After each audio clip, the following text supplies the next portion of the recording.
Hello, welcome to Social Media Weekly episode 24th March 2021. Social Media Weekly is brought to you by Virtual Palace Marketing, rehumanizing your marketing experience. My name is Sean. This week's news: Facebook working on AR wristwatch. The social media company, known for its aggressive investment into AR and VR, has released a new concept device that allows us to manipulate the AR VR world using our hands. Last week, we talked about Facebook actually allocating about a fifth of the workforce into AR VR, which means that it is heavily investing into this future at the moment, both on the hardware and the software side of things. And this is one of the new devices that has the concept device that has unearthed. The interface is designed to use electromyography (EMG) sensors to detect motor nerve signals and interact with the interface accordingly. A demo video released shows a person using their fingers and hand gesture commands to control virtual objects. Facebook says that the wrist is a more natural spot to wear the next generation smart devices compared to mobile phones, and where we can easily use it to manipulate our surroundings. But of course, we will still need some form of screen or heads-up display to project that virtual item. So it could either be a public screen, like let's say when you walk out on the street and the public screen is there and it's interacting with you, and in order to interact back with it, you use your wearable device to give it commands to do stuff. Or heads-up display on your glasses, like Google glasses, or Facebook's coming up with their own glasses, their VR devices, Oculus and all that stuff. Either way, I don't see the wrist watch being able to work on its own. It does need a screen to project and for us to be able to interact with. So it will be kind of like an accessory device rather than a standalone device. So in that sense, I don't think it is a good replacement for the mobile device that we have now, because the mobile device is one device that does both gesture control in terms of using your thumb to give it commands and also being able to see it. Next moves for Clubhouse. Are they enough? In the recent town hall meeting, the people at Clubhouse have outlined the few priorities in order to keep ahead of rising competition from Facebook and Twitter. They are: number one, moving the feed layout to let users more easily find rooms and clubs they want.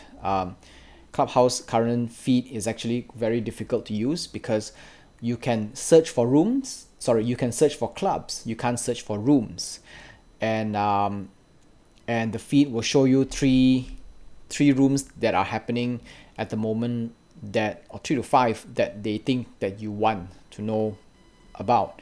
It takes a lot of space, too much information, so it's not an effective use of screen real estate. Then as more and more rooms happen all the time in Clubhouse, it's more difficult to find the rooms that you want, and some of them are not properly titled, some of them are too long, and it's filled with things that it's just not good, right? So there is a lot of streamlining that needs to be done in terms of the newsfeed layout. I call it newsfeed, like the feed layout, the main screen, in terms of optimizing the real estate, possibly turning it into like a little bit of a Snapchat style card, 2x3 kind of thing, so you can see more. But that's something in the pipeline. Second one is to expand into Android. Yes, definitely, because Android it's a larger market globally, and in order to compete with the likes of Facebook and Twitter, which both has already said that they will be releasing both iOS and Android devices at the same versions at the same time, so Clubhouse will immediately be at a loss from the get-go. So they need to build the Android app. They said that it's going to come in a couple of months, which to be honest is not fast enough, so they need to double down and do this quick. The third one is to remove invite-only limitations. So initially, Clubhouse created the invite-only limitation for two reasons, right? Number one is it creates a sense of exclusivity, where it's limited, people will want it. It's the same concept that Hotmail adopted in the very beginning, and the same concept that Gmail adopted in the very beginning as well. So there was exclusivity, and now that it's going into mainstream, it's becoming big, they need to remove this and let everybody in. At this point, Clubhouse has absolutely no advantage over the larger social giants on any front. Both Facebook and Twitter have a more competent newsfeed algorithm, larger Android user base, and a far more competent team than and funding to outrun Clubhouse at any rate. And Twitter is releasing their apps in as early as April to iOS and Android users. It's called Spaces. And Facebook is actually utilizing what they already have, which is Facebook Messenger Rooms, and they're going to strip it down, remove all the video component, and build 3 audio components, which is completely public to people you know and invite only, similar to Clubhouse. So both of them already have the technology to do this, and they're moving a lot faster than Clubhouse. I don't see any way Clubhouse can compete in this this game, and unless they can appeal to the ethical and humanitarian side, or the woke and the anti-establishment side of all humans, which to be honest is not a lot, right? There is no other advantage they have. Moving on, Instagram working on a kids version. Instagram is officially Instagram does not allow anyone under the age of 13 to create an account. In the real world though, even company's chief Adam Mosseri knows that it's impossible to enforce, because kids can use their father's name to create their account, or the parents' accounts, or it's easy to bypass all these things, which is why the company is building a kids version. There are still many unanswered questions to how this new app would work, but the team is already calling it Kidstagram. Nice ring to it, right? I kind of like it as well. The new app will ultimately allow kids to interact with their family members and peers, peers as in friends, while keeping them away from predators and other dangers that are looming around the adult version of Instagram. Humans are just being humans, right? They like to bully, they like to troll, they like to catfish and all this kind of stuff. So kids should be protected from this kind of evil, and that's what Kidstagram is supposed to do.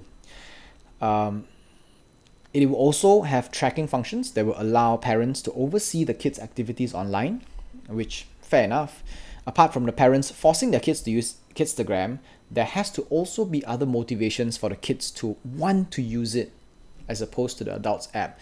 It has to be cool enough. It has to be a place where their friends are so they can stay in it. Instagram needs to be able to build that onto the app. Instagram Reels spotted on some users in Malaysia. I don't know if all users have access to Instagram Reels yet here, but I just did. And knowing Instagram, not all users will have the same experiences throughout the app.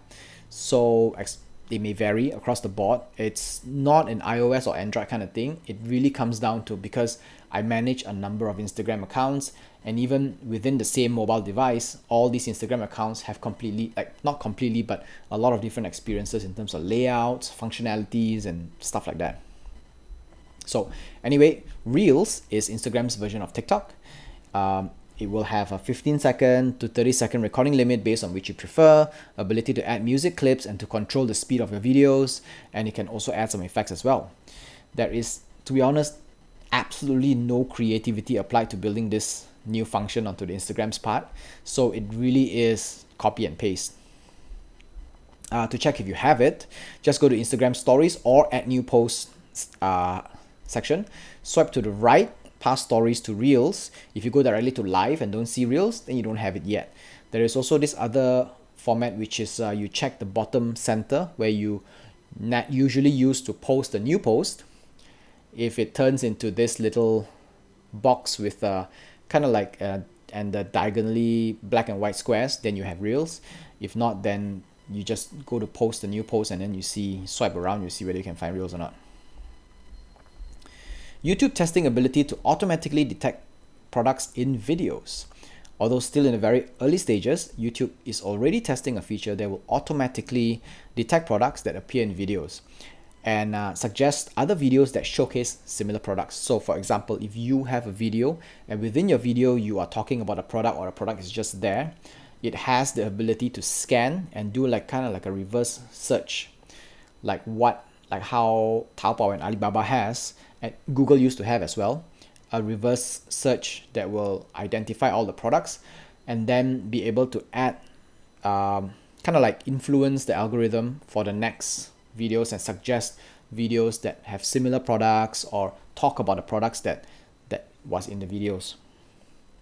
It is actually a perfect way for YouTube to expand to their affiliate marketing and display advertisement services.